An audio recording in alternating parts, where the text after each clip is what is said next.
L'odeur les a frappés en premier. 20 000 corps en décomposition. Les cadavres n'attaquaient pas que les yeux. Ils envahissaient tous les sens.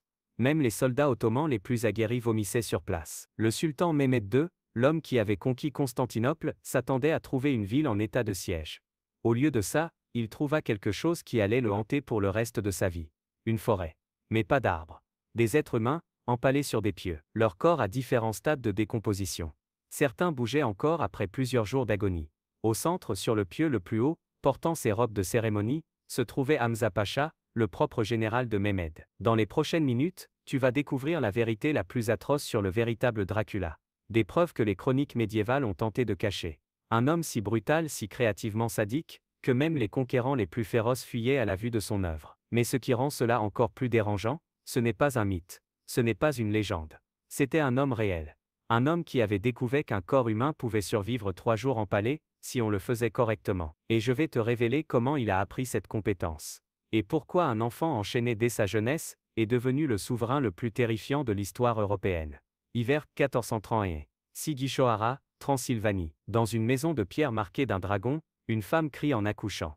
L'enfant qui naît ce jour-là fera hurler 20 000 personnes, bien plus tard. Il l'appelle Vlad comme son père. Mais l'histoire se souviendra de lui, non pas pour son nom, mais pour ce qu'il faisait le mieux, empaler les êtres humains.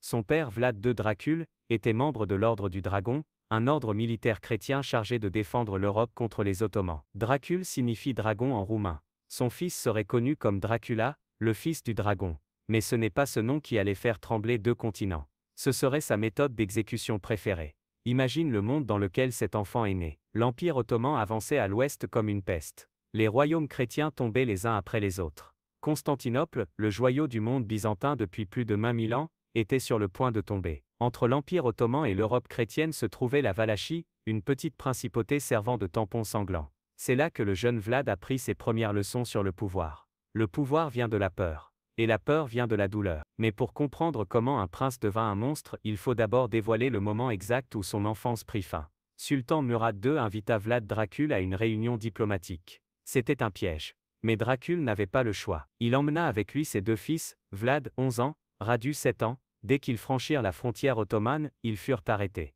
Le sultan proposa un marché, laissez vos fils en otage. Cela garantira votre loyauté. Sinon, je les fais exécuter. Que choisiriez-vous, votre liberté, ou vos enfants? Dracul choisit sa liberté. Il repartit à cheval, laissant ses 2 fils entre les mains des Ottomans. Vlad regarda la silhouette de son père disparaître à l'horizon. Ce fut le dernier moment de son enfance. La cour ottomane déclara qu'il traitait bien les otages. Éducation, langue, philosophie, tactique militaire. Mais ce n'est pas toute la vérité. Et c'est ce que tu découvriras dans la suite. Et pour Radu, le jeune frère séduisant de Vlad, tout cela fonctionne. Radu s'épanouit. Il se convertit à l'islam. Il devient le favori du sultan. Certains murmurent qu'il devient même plus que cela. Mais Vlad, lui, refuse de plier. Il crache sur ses tuteurs turcs. Il refuse d'apprendre le Coran. Il attaque les autres otages qui osent insulter le christianisme.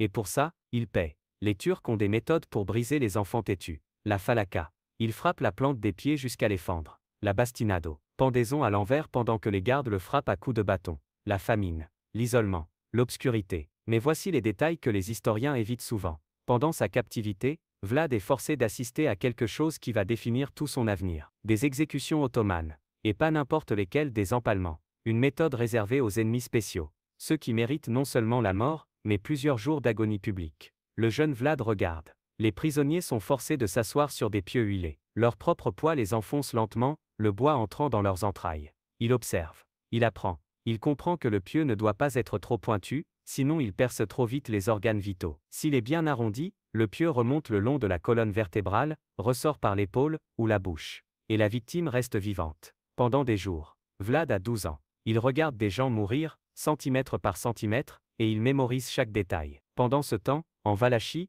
tout s'effondre. Son père tente de jouer sur tous les tableaux, les chrétiens, les ottomans, les hongrois, tout pour garder son trône. Mais ça ne fonctionne pas. En 1547, les nobles valaches, alliés au régent hongrois Jean Hunyadi, tendent une embuscade à Vlad Dracul dans les marais près de Balteni. Ils le découpent en morceaux, mais ils réservent quelque chose de spécial au frère aîné de Vlad, Mircea. Les boyards capturent Mircea vivant. D'abord, ils le rendent aveugle avec des fers chauffés à blanc. Puis, alors qu'il crie encore, toujours vivant, ils l'enterrent vivant. L'homme qui devait protéger Vlad meurt étouffé sous la terre. ses ongles griffant la boue au-dessus de lui. Quand la nouvelle arrive à la cour ottomane, Vlad a 16 ans. Il écoute, avec un étrange calme. Ses geôliers s'attendent à des larmes, à de la rage, à quelque chose. Mais Vlad demande simplement, combien de temps mon frère a-t-il mis à mourir, sous terre? Les Ottomans ne comprennent pas encore qu'ils sont en train d'observer une créature qu'ils ont eux-mêmes créée. 6 ans de torture n'ont pas brisé Vlad. Ils l'ont transformé. Chaque humiliation, chaque exécution forcée. Ils ne lui ont pas appris à se soumettre. Ils lui ont appris à infliger, et les Ottomans prennent une décision. Vlad pourrait leur être utile. Ils le relâchent. Avec une petite force militaire. Il doit récupérer le trône de son père. Son premier règne dure 2 mois. Puis il est chassé. Mais ces 2 mois, ce sont des signes de ce qui s'en vient. À 17 ans, Vlad montre une cruauté, déjà hors norme. Un marchand se plaint de vol. Vlad fait écorcher les pieds du suspect, et fait frotter du sel dans la chair. Mais ce n'est que de la pratique. La vraie horreur, elle est encore en train de fermenter. Pendant 8 ans, Vlad sert dans différentes armées. Il apprend l'art de la guerre. Il combat aux côtés de l'homme qui a tué son père, Jean Hunyadi. Parce que la vengeance peut attendre. Mais la connaissance, non. Il étudie les fortifications, la cavalerie, la guerre psychologique. Et surtout, il construit un réseau de partisans qui partagent sa haine des Ottomans et des boyards traîtres. Le souverain en place, Vladislav II, le rencontre en duel. Selon la légende, Vlad ne se contente pas de le tuer. Il le décapite lentement, transperçant son cou pendant qu'il respire encore. Vlad invite des centaines de familles boyards à une grande fête dans son palais de Targovitchut. Ce sont les mêmes familles qui ont trahi son père et enterré son frère vivant. Ils viennent habillés de leurs plus beaux vêtements. Ils croient que le nouveau prince veut faire la paix. La fête est somptueuse. Le vin coule à flot. La musique résonne. Puis Vlad se lève. Il pose une seule question. Combien de princes avez-vous vu régner sur la Valachie dans votre vie? Les boyards déjà ivres répondent sans filtre. Certains disent 5, d'autres 20. Les plus âgés admettent avoir servi 30 princes différents. Chaque réponse est une confession. Ils ont survécu en trahissant encore et encore. À chaque changement de pouvoir, ils ont changé de camp. Vlad hoche la tête. Puis il fait un simple geste. Les portes s'ouvrent brusquement. Des soldats envahissent la salle. En quelques minutes, tous les boyards sont enchaînés. Les plus vieux, les infirmes sont empalés sur place dans la cour visible depuis la salle. Les cris commencent immédiatement. Pour les jeunes et forts, le sort est différent. Toujours vêtus de leurs habits d'apparat, ils sont forcés de marcher jusqu'à un vieux château en ruine. Pendant des mois, ils reconstruisent la forteresse pierre par pierre. Ils travaillent jusqu'à ce que leurs vêtements tombent en lambeaux. Puis ils continuent, nus. Quand ils s'effondrent, ils sont empalés. Et ce n'était que le début. J'ai retrouvé des documents qui montrent que ce qui s'est passé ensuite a choqué même les standards médiévaux de cruauté. Mais avant ça, si tu trouves ces vérités cachées aussi perturbantes que moi, abonne-toi. Chaque semaine je révèle les côtés sombres de l'histoire. Et crois-moi, l'histoire de Vlad devient bien pire. Laisse-moi te raconter maintenant l'incident qui lui a donné son surnom le plus célèbre. Brassov, une ville marchande saxonne. Elle soutient les ennemis de Vlad. Elle soutient un rival au trône. Vlad envoie un avertissement. La ville l'ignore. Alors il arrive avec 20 000 soldats. Il ne se contente pas d'attaquer. Il transforme Brassov en galerie d'horreur. La Biserica Negra, l'église noire, reçoit son nom des incendies déclenchés par Vlad. Mais le feu, ce n'était rien comparé à ce qu'il fit ensuite. Hommes, femmes, enfants, tous empalés. Des bébés plantés sur le même pieu que leur mère, placés à hauteur de sein, comme s'ils t'étaient encore. Des femmes enceintes empalées à travers l'utérus. Et voici ce qui le distingue des autres tyrans. Il fait installer une grande table au milieu de cette forêt de morts. Ses serviteurs lui servent un vrai repas. Viande rôtie, pain frais, vin. Vlad s'assied. Et il mange, calmement, entouré de milliers de mourants. Leurs gémissements, leurs cris, deviennent sa musique de dîner. Un de ses boyards écœurés couvre son nez. Vlad le remarque. « Ça pue pour toi » demande-t-il souriant. Le boyard hoche la tête. Alors Vlad le fait empaler sur un pieu 2 fois plus haut que les autres. « Là-haut tu seras au-dessus de l'odeur » explique-t-il. Les chroniques médiévales rapportent un autre détail, souvent ignoré par les historiens modernes. D'après les sources allemandes et russes, Vlad trempait son pain dans les flaques de sang au pied des pieux. Il développe un goût pour ça. Du pain trempé dans le sang humain. Cela devient son mets préféré pendant les exécutions de masse. Les chiffres donnent le vertige. Les estimations les plus prudentes parlent de 40 000 morts. D'autres montent jusqu'à 80 000. Mais en Valachie, une principauté d'environ 500 000 habitants, cela représente peut-être 20% de sa propre population. C'est proportionnellement plus que Staline ou Pol Pot. Mais Vlad ne déléguait pas. Il supervisait. Il innovait. L'empalement classique ne lui suffisait plus. Il a créé des variantes Sechsteller. Par la bouche, pour les menteurs. Par le crâne, pour les voleurs. Lentement au marteau, pour que la victime reste consciente plus longtemps. Les femmes adultères étaient empalées depuis le vagin jusqu'à la bouche. Il empalait les gens à l'envers. Sur le côté, en formant des motifs. Chaque arrangement était un message. Puis deux choses l'ont poussé à franchir une ligne. De cruel à monstrueux. D'abord il se remarie. Le nom de sa première épouse est perdu dans l'histoire, mais il voulait assurer sa succession. Ensuite le sultan ottoman Mehmed II exige un tribut. Pas seulement de l'or. 500 garçons, pour le corps des janissaires.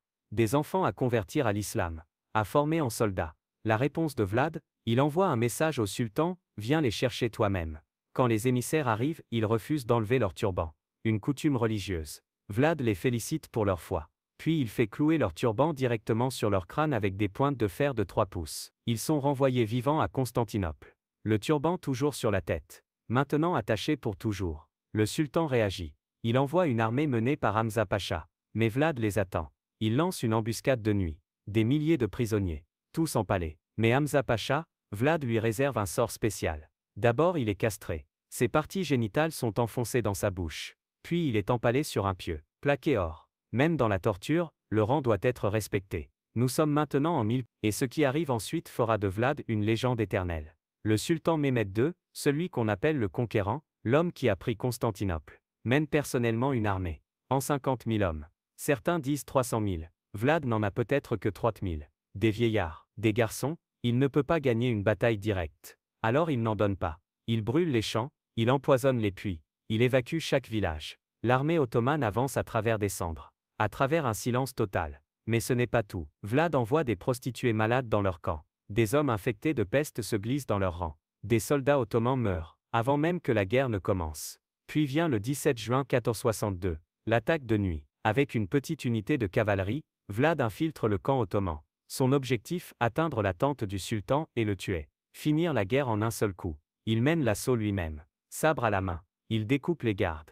Mais dans le chaos, ils attaquent la mauvaise tente. Pas le sultan. Le grand vizir. L'assassinat échoue. Vlad s'échappe de justesse. Le lendemain, Mehmed marche vers Targovite, la capitale de Vlad. Les portes sont grandes ouvertes. Aucun défenseur sur les murs. Le sultan suspecte un piège. Il avance lentement. Et puis, il le voit. Avant de te décrire cette scène, tu dois comprendre une chose. L'échelle, à des kilomètres de la ville, sur plus de 7 hectares, s'étendent des pieux en bois. 20 000, chacun surmonté d'un être humain, à différents stades de mort et de décomposition. Des hommes, des femmes, des enfants, des soldats turcs capturés, des alliés bulgares, des traîtres valaques. Certains sont morts depuis des semaines. Leurs corps sont noirs. Les corbeaux leur arrachent la chair. D'autres, encore vivants. La disposition est méthodique. Les pieux forment des cercles concentriques, comme un jardin. Grotesque, au centre les plus hauts pieux. Les victimes de rang supérieur. Le pieu doré de Hamza Pacha brille toujours au milieu. Son armure cérémoniale accrochée à son cadavre sec.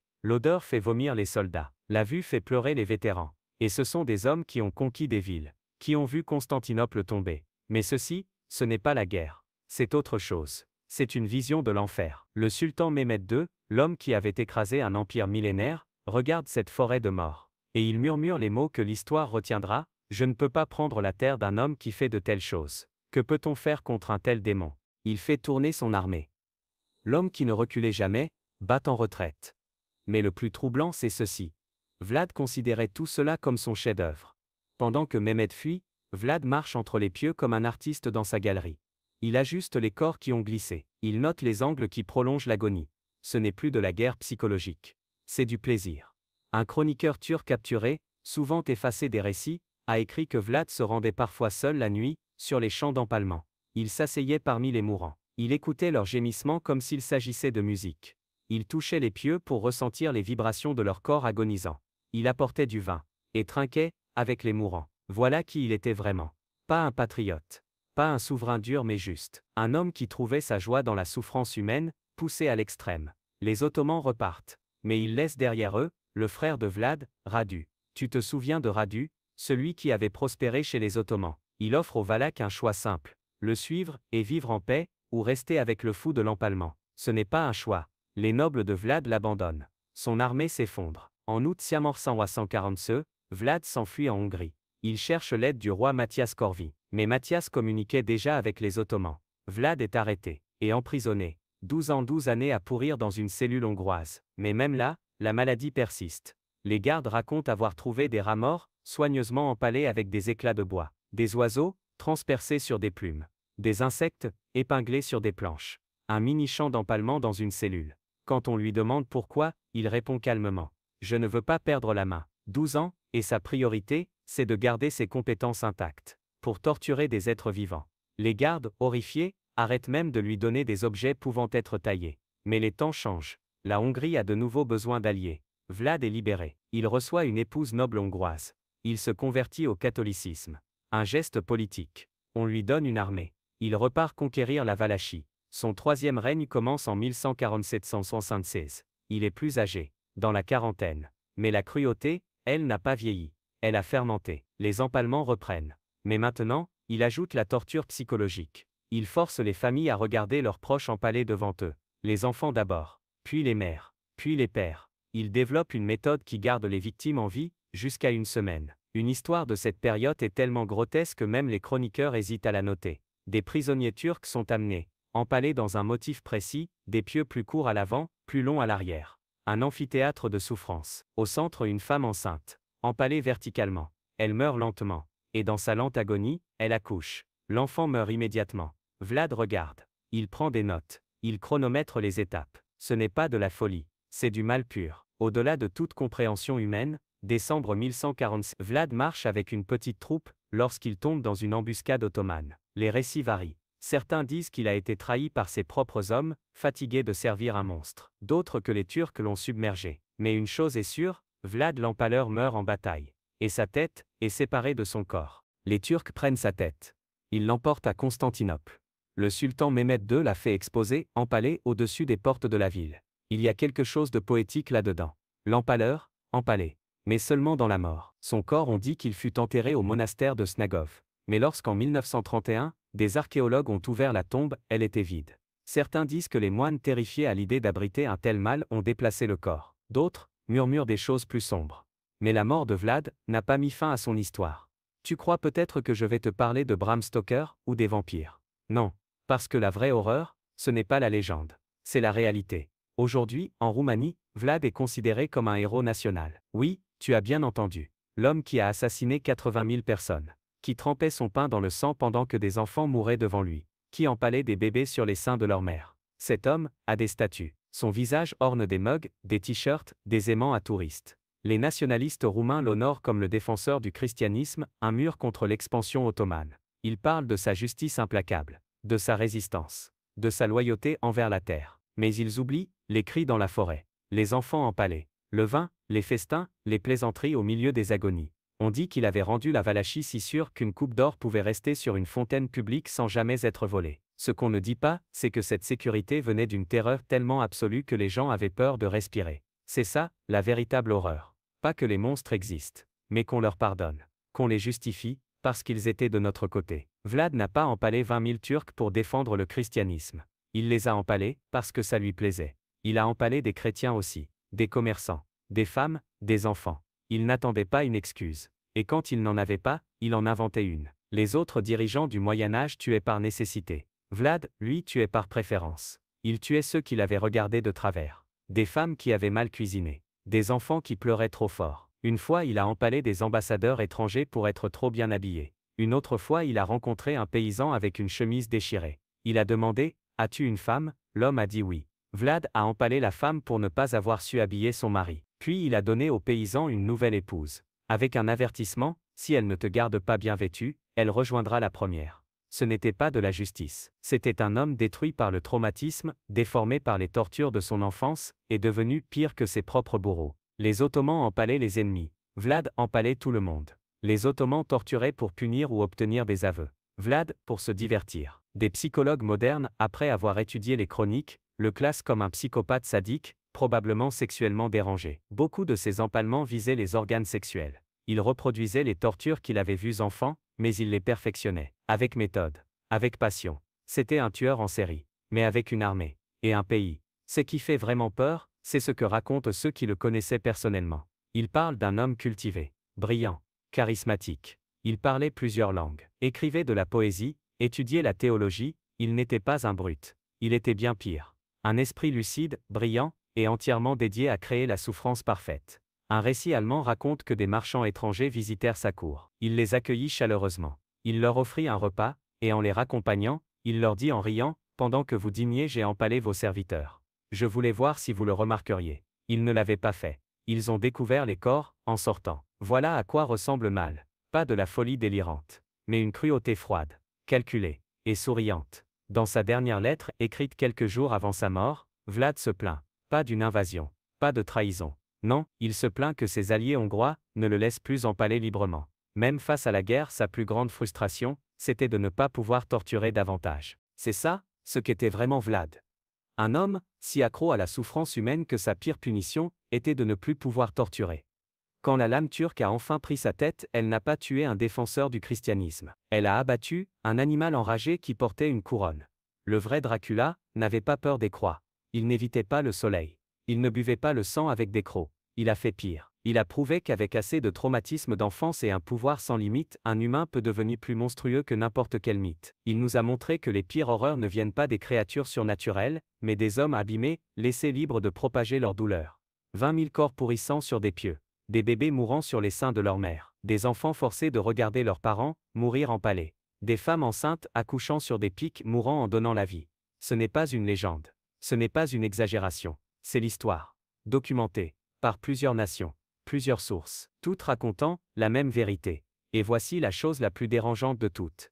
Vlad a gagné. Sa stratégie de la terreur a fonctionné. Les Ottomans ont hésité à envahir la Valachie pendant des années, après sa mort. Son nom est devenu une malédiction, un avertissement, un croque-mitaine que les mères turques utilisaient pour effrayer leurs enfants. Comporte-toi, ou Kazikle Voïvoda viendra te chercher. Le prince en pâleur. Un homme, si terrifiant que même des armées conquérantes ont préféré battre en retraite plutôt que d'affronter ce qu'il pourrait leur faire. Et quelque part dans cette terre trempée de sang, dans ces forêts de pieux, quelque chose de sombre a pris racine.